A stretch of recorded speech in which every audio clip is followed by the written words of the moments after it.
Jamal Niaz here with Liam Smith. Absolutely huge occasion getting back in the ring on the undercard of Conor Benn and Chris Eubank Jr. Two guys who, in your mind, you know you can beat. What's it like being on the undercard of these two guys that you really don't like these guys, do you?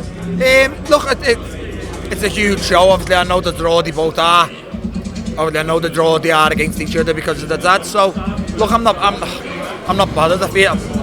I feel I should be fighting Chris again, but that ship sailed. You know, I'm fighting Aaron McKenna. I'm totally switched on to Aaron McKenna, and I beat Aaron McKenna. It puts me in a position for a dare fight with Chris or, you know, Conor if he wins. Do you see that as, like you mentioned, you see this as a platform to put on a really dominant, convincing win, and you're right back in the mix at the top with a big money fight, potentially against the winner or any of the other big guys in the division? Yeah, definitely, because, you know, I feel I'm on this bill for a reason as well. Yeah, I don't know whether... The built-in story there, isn't it? Yeah, and you know, maybe if any of them pulls out, you know, in the past week or two, I'd have probably stepped in. You know, I know Chris didn't want me on the bill.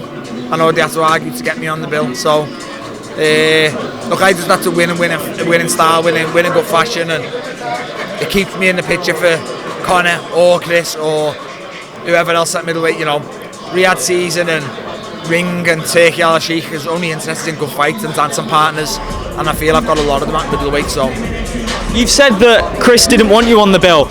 This is going to be the first time you guys have been in the same room, interacted.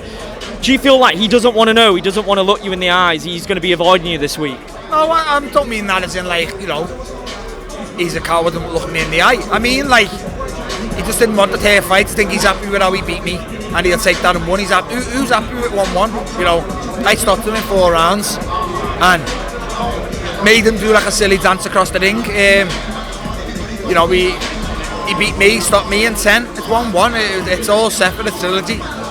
Yard and Linden are having a tear fight. I just don't get why we didn't. And he fought Kamel Samata in Saudi. You know, who's interested in that? So I just don't see why we didn't have a tear fight while he was waiting for the Conor fight. While whatever else, if it was that easy a fight, why didn't we fight? But it's just my job to put myself back in the picture now. And like I say, if somebody forces the fight on him, he'll take it. It's a bold fight for you to take as well, because it's Aaron's got everything to win and you've got everything to lose with a fight like this. You don't have to take a fight against a guy that's respectfully beneath you in terms of what you both have achieved. Why was this the right move for you?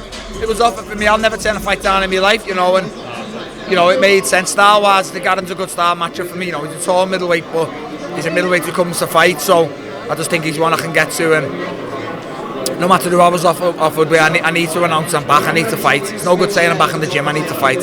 Final one, how do you see the main event between Benn and Eubank going, and what have you made of Eubank Sr.'s comments that he's disgraced by Eubank Jr.'s actions in the build-up with the egg-slapping incident? I just think for some reason Eubank Sr. doesn't want this fight to happen. I'll probably pick Eubank to win on points in the main event though. Appreciate your time. Thank you, Liam. Thank you.